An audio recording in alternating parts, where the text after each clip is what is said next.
At the moment in this formation position, they're flying about 4 feet apart, and it's constant movements on the aileron, the rudders and the elevator, and not to mention the power to stay in that position. And I think you'll all agree they do a pretty good job. Pitching up right in the sun there.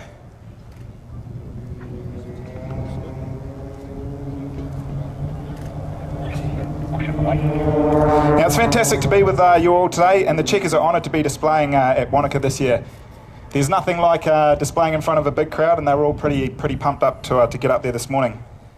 2012 has been a big year for the RNZAF, being our 75th anniversary, and the team we've been really busy over the last couple of weeks in particular doing a roadshow. We've travelled from Auckland through Tauranga, down to Rotorua, then to Gisborne and Taupo, then onwards to Wellington, Timaru, Dunedin, and then Wanaka, not to mention Ahakia last weekend. What you see out in front of us, they've just repositioned into another 5-ship formation, I guess. Now this one is called Kite, so they're gonna do a belly pass for the crowd, and you'll see Kite. You'll see that number 4 has moved in behind 1, and number 5 has moved in behind 4 there. Number 2 and 3 are on the left and the right, and they're the ones smoking as well. Now, Jimmy, when I introduce you as Checkers 6, and everyone out there is saying, well, there's only 5 aircraft, so would you like to tell us what you do for the team? Yeah, so Checkers 6 is one of the most important positions, I think. Naturally. And I fly the spare aircraft for the Checkers, so obviously there's the 5 of them, and they're pretty practiced in what they do, and it's not easy just to jump in, so I fly the spare aircraft in case one of them breaks, Kate. I was saying in 75 years of flying, the Air Force has come a very long way over the years, and we've seen many different aircraft types. So this aircraft, the CT4 Air Trainer, has been in service with the RNZAF since the 70s, and it's actually designed and built right here in New Zealand up in Hamilton.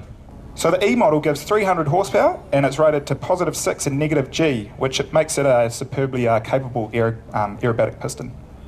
This is also the aircraft that we use primarily for our flying training, our ab initio flying training in the Air Force, and guys will come through from not doing any flying to about 150 hours in this aircraft, doing everything from navigation, formation flying, instrument flying, and aerobatics.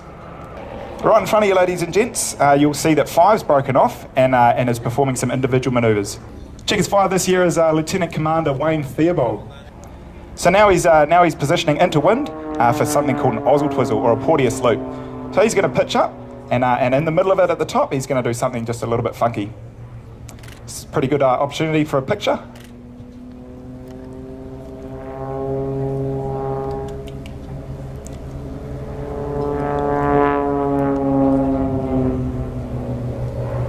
This is Royds' first season displaying with the team this year, after he was acting as Checkers 6 and display director last year. So as he vacates to the left, if you look out to the right, you'll see that the other 4 aircraft coming in for a quarter clover. So this quarter clover, what Binty's going to do is he's going to pitch up and he's going to roll 90 degrees to the left for you. And once again, it's a pretty good photo opportunity if you can see past the sun as they go over the top of the quarter clover. So you'll see that number 4 is right up inside number 1. He's right up in there, and as we go over the top, he'll drag back into the box position. Checkers 4 this year is flown by Squadron Leader Pete Cochran, and if he's making it look easy, this is because it's his 19th year in the team. He was telling me this morning that this is actually his eighth Wanaka display, and which is pretty impressive when you think that Wanaka's only done every 2 years, and he still loves it. Cocky's actually he's leaving the Air Force later on this year, and he'll be very sadly missed by everyone. He's a very experienced and very, very capable pilot, and with a load of experience, and he'll be very sadly missed. Tomorrow is actually his last display, which is going to be a bit bittersweet for him, I think. But he's had a great time doing what he's doing. The team is made up of pilots from RNZAF's flying training units, in particular Central Flying School and Pilot Training Squadron. Must be said, Jimmy, this is one I always had particular trouble with when I was learning how to fly these things. Is it the dairy turn? Yeah, it's not as easy as it looks, is it? No, especially not at low level as well. You notice as he comes around, he's trying to slow down for the slow pass, and he's actually got quite a lot of rudder in, just to slow himself down, side slipping there. So what he's going to do now is he's going to fly along the crowd line, trying to demonstrate the slow speed flying of the air trainer. He's probably doing about 70 knots at the moment, and he's got his flaps at 50 just to help him out here. All right, if any of you out there are wondering what the guys are saying to each other in the aircraft, what I'm going to do now is I'm just going to hook up a mic to the radio, and you'll be able to hear them coming in. Checkers, smoke on, go. Against the ripple roll left.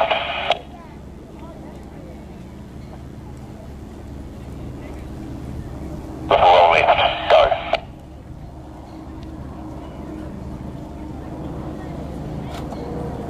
Descending for barrel roll right. So the checkers, they've now broken apart and they're descending for a barrel roll. So we teach our students how to tail chase like this, and at the moment they're trying to sit about 100 metres apart from each other and trying to keep the spacing nice and... Descending for wing over left. All right, as they descend for the wing over left, Bindy's going to position for a low pass, and what you might notice is that they're waving, and they always love it when they see the crowds waving back, so when they go past, make sure you give them a big wave.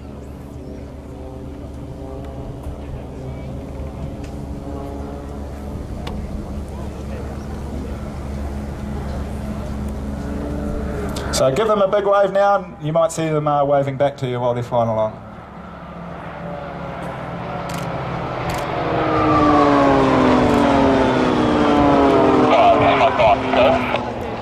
Here comes Royds again for his next solo manoeuvre, and this one's going to be a vertical negative flick. So at the moment he's probably at about -1 to 2 G in the vertical.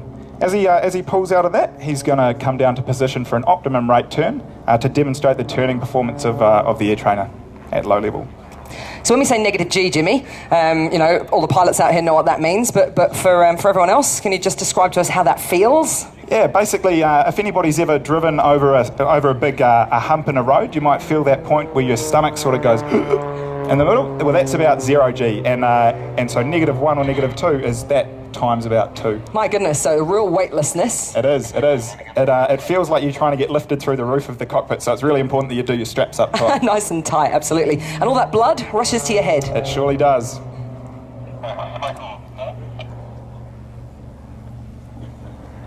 Out in front, ladies and gents, you'll see that 3 and 4 have actually split from the formation now, and they're running in to perform a synchro heart.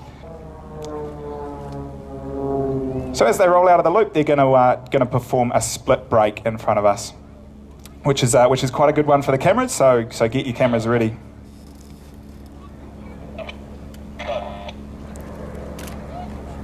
If you look out to the left now, you'll notice that 1, 2, and 5 have actually positioned for the mirror.